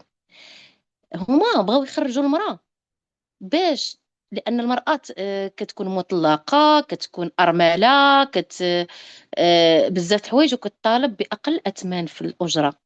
دابا الا مشيتي للبالزاك، هذاك سميتهم هذوك الشركات، غابت عليا الأسامي، الشركات ديال كابلاج. شركة المياومة. نعم، لا ماشي المياومة، شركات الكابلاج. نعم، هي كابلاج. المياومة هي كتخدم باليوم، يعني عندك لا ماشي كل. باليوم، هما ماشي باليوم، لا بالشهر. لا لا لا، المياومة يعني أنك تحسب لك الخدمة بالنهار، يعني أما نعم. الأجرة كتختلف. نعم نعم. يعني إلا شي بالفعل. نهار ما خدمتيش راه ما كيتحسبش، واخا نعطوك الشهر راه بالفعل. كيتنقص. بالفعل. إذا ها هما شنو بغاو هاد المرأة المضطهدة، وبغاو هاد المرأة اللي هي سمعات وقالت لي وعرفات أن راها يريدون حريتها، فطالبت بحريتها، فأصبحت يعني مطلقة، ولا أصبحت مهم. كاينة بزاف ديال الأمور ديال والعوامل اللي هي دخيلة على المجتمع المغربي. فعندما تذهب إلى تلك المعامل لن تطلب أكثر، يعني أجر كبير. ها اللي باغين هما، باغين المرأة أنها تخرج للزنقة. حاجة أخرى هي أن مثلا شكون اللي مستفد من هاد تشتت الأسرة؟ مستفد منه سيدي فاست فود. فاست فود ما بقاتش دابا اللمة ديال الغدا. شكون اللي غيدير الغدا؟ راه المرأة خدامة، راه المرأة ما لاقياش حتى الوقت فين تجمع ولادها. هذاك تيخرج كتعطيه 50 درهم، الاخر كتعطيه 50 درهم، الاخر كتعطيه 50 درهم. ايوا راه صافي شتات، ها فاست فود خدامة. يعني كاين هناك منظومة كبيرة ومتشعبة في تدمير الأسرة. بالنسبة للدول يعني الأوروبية وداك الشيء، ما بقاش ما يسمى بمجتمع، ما بقاش شي حاجة سميتها مجتمع. الدول العربية ولا الإسلامية، راه اللي باقي شاد التماسك هو الدين. راه هو اللي باقي كنهضروا على العواشر مثلا، تنهضروا على الزي الاسلامي، باقي تنهضروا على حشومه، سيره بنتي صبري على ولادك، باقي انا اخويا حشم، راه هذيك راه بحال اختك. هذا هو اللي باقي مسك مسك الاسره، ومش مسك شي شويه للمجتمع، ومحافظ شي شويه نوعا ما على تماسكي. لان الدول الاوروبيه راه مابقاش هذا الشيء. الدري 18 عام تيربيوه على انك توصل ل 18 عام خصك تمشي تدبر على راسك، لانك ما غتبقاش تحت الاسره ديالك. دور العجزه، دور الحضانه. حنا الا ما وعيناش ولا ما خدمناش بواحد المنهجيه اللي هي بعقلها، راه حنا غاديين في الهويه. يعني نورمالمون خاصنا حنا كباحثين وكقيمين على المجال العلمي والمجال الأسري، خاصنا نعرفوا ونكثروا من هاد الإيضاحات، ونوريو الناس أننا راه ما كايناش حرية المرأة، كاينة حرية وصول المرأة. والمرأة حريتها هي في تكاملها مع الرجل، لا الرجل يولي مرأة ولا المرأة تولي راجل. ما عمر. لأن للمرأة، حنا باقيين هذاك الشيء اللي كنهضروا عليه، هو مثلا الجسد المرأة. جسد المرأة هو الذي يحدد ضعفها، جسدها. لأن مثلا كهي في الشهر تتعرض إلى تغيرات، يعني 3 مرات في الشهر. فكيف يعقل أن تكون لها مزاج؟ إذن هذا طبيعة بيولوجية. هذيك الطبيعه البيولوجيه اللي كتفرض عليها بزاف ديال التصرفات والسلوكات اللي كتكون ناتجه على هاد الاكراهات البيولوجيه. وشكرا. الشكر الموصول لك. هنالك سؤال في الشط إذا لم يكن هنالك سؤال في شفوي، يقول: ما هي الآثار المترتبة عن الممارسات الطبية والنفسية القائمة على اختلافات بين الجنسين، خاصة في ضوء أوجه القصور في الدليل التشخيصي والإحصائي للاضطرابات النفسية في الإصدار الخامس DSM 5؟ نعم، قد أجبنا على هذا السؤال وقيل ضمنيا قبل ذلك، ولكن بالنسبة للأمراض النفسية، هي غالبا المرأة كتفرغ شوية، حيت هذه شحال كانت المرأة كتفرغ. مثلا كنهضروا مثلا على المجتمع المغربي، كاين ها القديدة، ها هذيك عيشورة، ها شعبانة. المرأة كانت كانت كتفرغ. الآن مع هاد التغيرات اللي حدثت في الأسرة المغربية، أصبحت المرأة يعني كتدخل المشاكل وما كتخرج، كتدخل لو ستريس وما كتخرجوش. هذا هو اللي خلاها أنها كتير مشاكل المرأة. يعني حتى الرجل كاين تغيرات كثيرة، حتى الرجل قد تأثر. بالنسبة قلتي بأن المرأة الوصم، ياك قلتي الوصم، ولا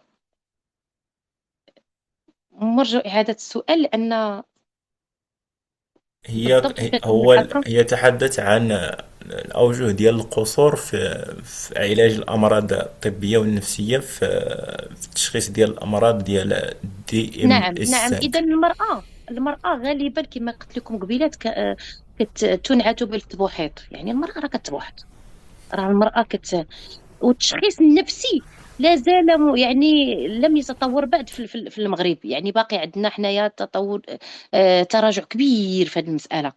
يقدر واحد يكون غير شوية اكتئاب، يعني ماشي عام، يعني خاص لواحد المرحلة، ويقدروا يرجعوك مسطي لأنك ما تفاعلوش معك إيجابيا في هذا الأمر. والتشخيص حنا باقيين زعما كنقولوا هي أن الغلاء حتى هو راه كيدخل، كيلعب دور كبير. يعني الحصص ديال العلاج، كيقول لك الراجل انا نبقى غادي بها الطبيب، غادي جاي مني خويا عليها. يعني كاينه اكراهات كثيره في التعامل مع الامراض النفسيه. وكما قلت لك بان الرجل غالبا، الا من رحم الله، كاين استثناء، ولكن الرجل كيميل انه ما كيصافي، ما كيبغيش الصداع. تيقول لك انا كثرت عليه هادشي كثير، الحماقه تمشي لدارو. اتمنى ان اكون اجبت. الشكر الموصول لك. وإن كما قلت أن الطرح المرتبط بالجندر هو قدم التاريخ، وحتى أن مصممي هذا التوجه هو بحد ذاته سيكون سببا في انهياره، لأن هذا التوجه المرتبط بمحاولة جعل من كل فرد هو أسرة هو بحد ذاته يهدد استمرارية المجتمعات واستمرارية الاستهلاك. إذا كان هدفه الأول من الانتقال من الأسرة الممتدة إلى الأسرة النووية، فهذا يعني أن حتى تلك الأسرة النووية تتوقف عن الجديد. ولهذا تلاحظون أن دائما أن هنالك نداءات تدعو إلى ناقوس الخطر، أن في 15 سنة المقبلة سيتوقف تجديد المغاربة، بمعنى أن مهددون بالانقراض. وإن كان ليس هذا بمعنى أن عملية تجديد الأجيال هي تختفي شيئا فشيئا. لماذا؟ لأن هذا يرحلنا إلى تجربة كولهان في الكون 25 التي خلصت في نتائجها إلى أن كلما كان الإنسان في استغناء عن الطرف الآخر، هو يكون ينسلخ من فطرته أو من إنسانيته. فصار الإنسان لا الذكر راض بذكورته ولا الأنثى راضية بأنوثتها. هنالك سؤال أيضا يقول: كيف يمكن تطوير كفاءات ومؤطرات المراكز الاجتماعية للتعامل مع هذا المشكل وإعادة تفكيك هذه التواترات وبناء وعي حول جسد المرأة المعاقة جسديا فعلا والمستقلة وبعيدا عن التمثلات الاجتماعية؟ بالتأطير الممنهج العقلاني الذي يحتكم إلى أن الإنسان إنسان في ذاته وليس في أداء الأدوار. الإنسان إنسان. مثلا المعاق، مؤخرا قد تجاوزنا يعني المفهوم الإعاقة الكلاسيكي. دابا الآن ممكن تكون معاقة وخدامة وتقدر تولد وتقدر تقدر تهز أسرة إلا كانت خدامة، وتقدر تلقى وحدة بكتافها وتبارك الله وصحة وكذا، ولكن لا تستطيع أن تقوم بوظائفها الاجتماعية. يعني مسألة الإعاقة أصبحت فيها بزاف ديال الشروط اللي كتخلينا نقولوا واش هذا معاق ولا ماشي معاق. راه إلا فات منا واحد بلا خدمة وراجل وتبارك الله صحة جيدة سليمة يقدر يكون ما خدامش. واحد تبارك الله داير غير كروسة هو معاق وداير غير كروسة وكيمشي يبيع الخبز وكيبيع نقدروا نشوفوها يعني عند ذهابنا للسوق كنلقاو بزاف هاد النماذج. إذا من المعاق؟ المعاق هو الذي لا يستطيع أن يشتغل ويشغل عقله للعيش المشترك. شكرا لك. آخر سؤال قبل أن نختم. السؤال يقول: إذا كان الجندر هو بناء اجتماعي بعيد عن المحددات الفيزيولوجية، فالمجتمع هو المحدد للهوية الجندرية انطلاقا من مجموعة من المستويات. فإذا ربطنا الجندر بمفهوم آخر وهو الإعاقة، سيخلف لنا مستويات مركبة من التهميش والتنميط. أكثر من ذلك، المجتمع يعيد بناء إنتاج تمييز مضاعف، خاصة في التقاء المرأة بالإعاقة. فإذا كان الرجل ينظر إليها من زاوية فقدان القدرة على الإنتاج، فإن جسد المرأة المعاقة يحاصر غالبا بتمثلات اجتماعية كالعجز والضعف معا، فيخلف إقصاء له. نعم، لأن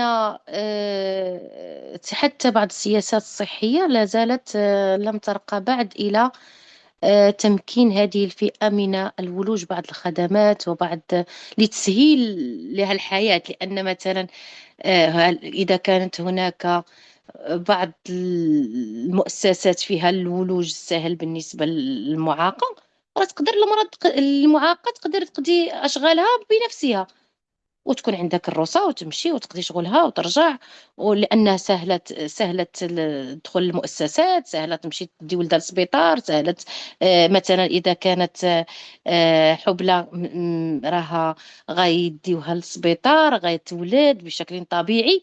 يعني المسألة ماشي في الإعاقة، المسألة في التعامل مع الإعاقة، المسألة في كيفية تمكين هذا المعاق من حقوقه الاجتماعية ومن حقوقه القانونية ومن حقوقه التي ينتظرها من هذا المجتمع. هذا هو اللي كاين. آخر سؤال ضاف: هل يمكن القول أن التفكك الأسري هو من المحددات التي تؤثر في الجندر عند الطفل؟ وشكرا.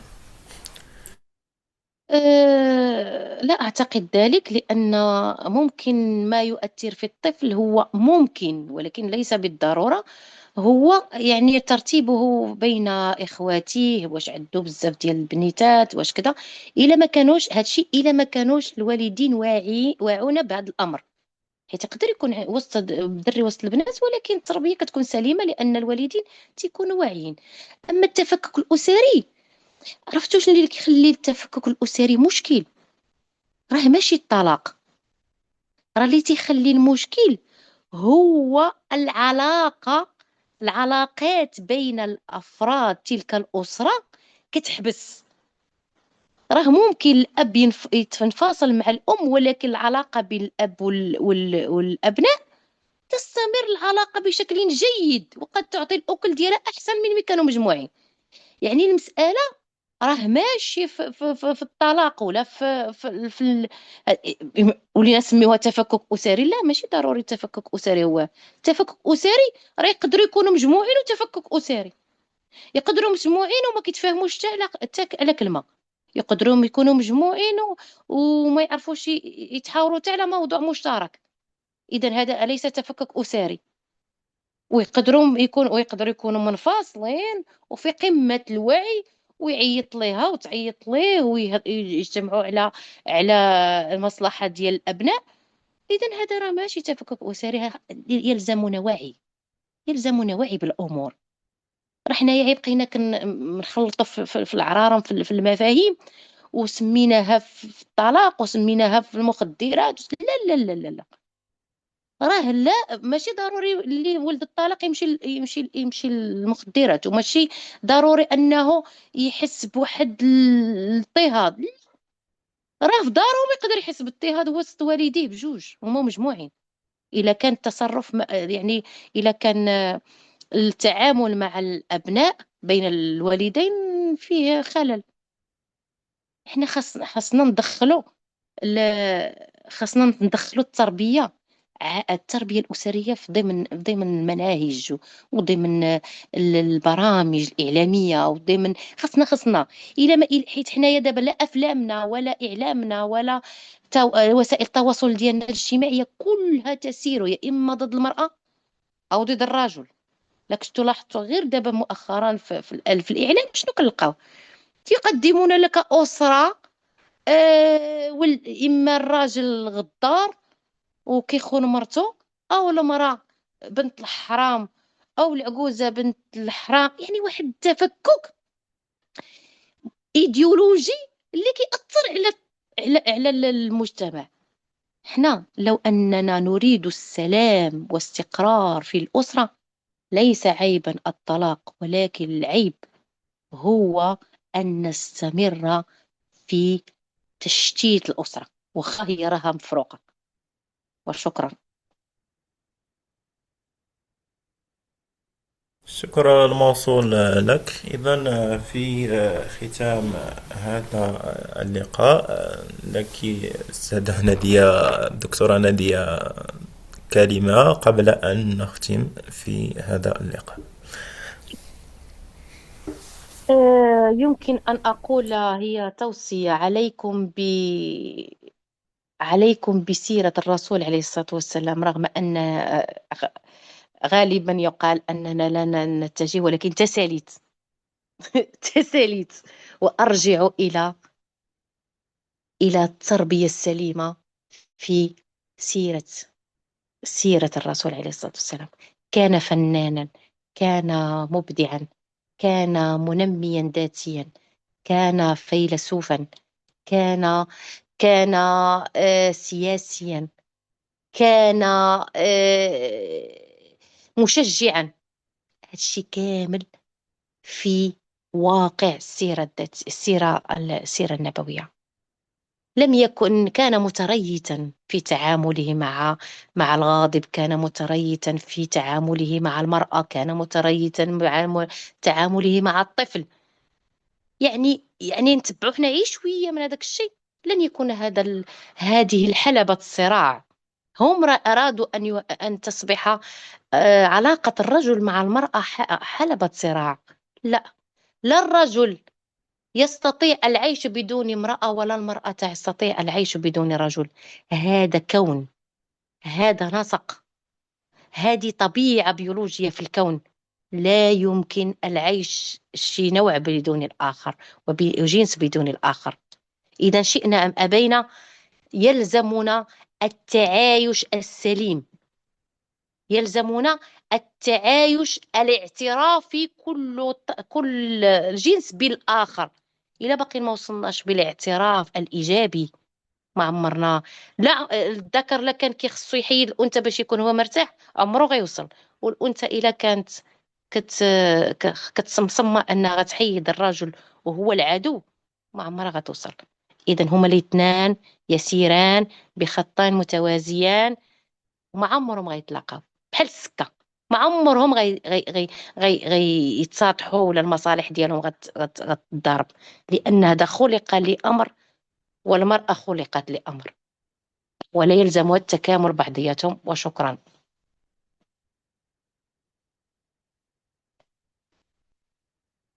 شكرا لك الدكتورة نادية على ما أجدت وقدمت في هذه المحاضرة الماتعة النافعة، جعل الله في ميزان حسناتك. ونشكر حضورنا الكرام على بقائهم إلى هذا الوقت، على أمل أن نلتقي معها في محاضرات أخرى، ونلتقي أيضا غدا معكم في محاضرة أخرى في إطار سلسلة برامج شهر رمضان المبارك حول موضوع جديد وضيف جديد. إذن تصبحون على خير، والسلام عليكم ورحمة الله تعالى وبركاته. شكرا لكم.